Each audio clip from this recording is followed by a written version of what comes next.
It's a strange thing, isn't it, with the former royal known as Prince Harry, the Duke of Sussex.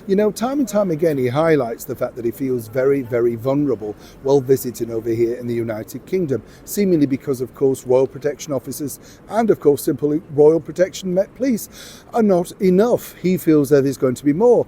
And he recently highlighted, did he not, of course, his late mother, the Princess of Wales, basically stating that, she was always in danger and he didn't want something to be a replication. But of course, Harry's version of events is always very sketchy, as we often know. Now, as I pointed out on previous occasions, I've been lucky enough to sit down with some eminent people that were very close to the British monarchy over the years. None more so than Diana's former protection officer himself, Mr. Ken Wolfe. And one of the things he told me was simply this, and I wanted to share it with you. Morning, nice to see you today, and as ever, thank you so much for joining me. This is a slightly serious matter, but on the other side of the coin, I think it's prevalent to remind people of exactly the background story for this, because as we now know, when you think about it, the late Princess Diana was indeed, no two ways about it, chased around by the paparazzi. By a lot of her own doing, though, she did tip off a lot of the media. There's lots of journalists that had simple one-to-ones in cars with her while she revealed her tales of woe, all of course without telling the absolute truth, simply because she wanted her story to get out there.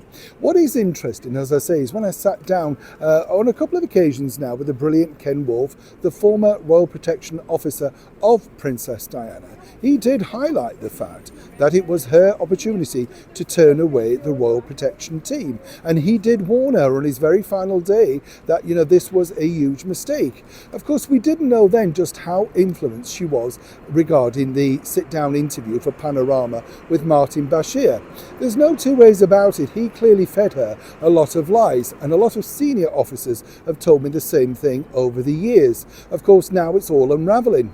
Let's not forget that Mr. Bashir tried to reinstate himself back into publicity and public life by appearing on Celebrity X Factor. So sure was he that his story would never unravel. But what I'm baffled about, and I'm sure a lot of people are, is why in particular the Duke of Sussex has not bothered to call out Martin Bashir. There is the real story. We know that he fed her a terrible amount of lies, and as ever we have to say allegedly, but it's all there. And he spoke about people, listening in, earwigging, people spying on her, all sorts of stuff, which really turned out not to be true. What did emerge was in fact that King Charles, or Prince Charles as he was then, really urged Diana to continue with the Royal Protection team. But given what she'd been fed by none other than Mr. Bashir, you can understand why she decided to decline. But with all of this information out there now, literally in the public domain, and a battle still ongoing between, of course, Diana's brother, Earl Spencer, and the BBC, you would have thought that Harry and indeed Meghan might wish to retract some of their outlandish claims about the security required for their return back to the United Kingdom.